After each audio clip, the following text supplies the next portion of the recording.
Endometriosis is where it's theorized that the cells in the lining of the uterus, the glands, are basically reflux from out of the uterus and through the tubes and then into the abdominal cavity. And what are the symptoms for this? The symptoms are lower back pain, pain with the cycle, starting a little bit before the cycle, and there are sometimes people have infertility. About 80% of infertility patients actually have endometriosis. A lot of chronic pelvic pain. Endometriosis can cause adhesions and scar tissue because the glands actually bleed just a little bit in the abdominal cavity, just where they ooze.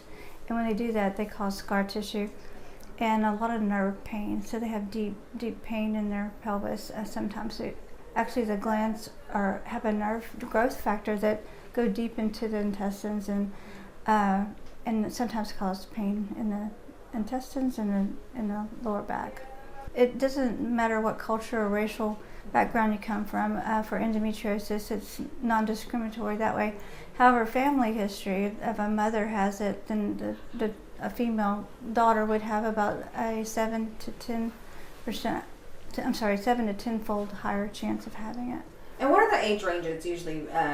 Reproductive age women, yes. Okay. Gotcha. And then how is it diagnosed? By laparoscopy. So that's the only way it can definitively be diagnosed. A lot of people have pelvic pain that are not necessarily have endometriosis. A lot of people have, there's a lot of people with infertility that necessarily don't have endometriosis. So there's other causes.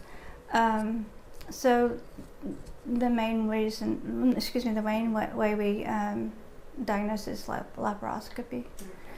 Go ahead. A lot of times people come in thinking they have endometriosis based on their doctor saying that they thought they had it, or they had it, but it is only diagnosed laparoscopy or surgically, and not clinically.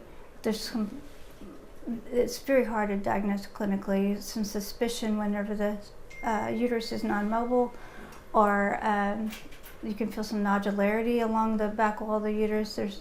But those are really only found in really severe endometriosis. So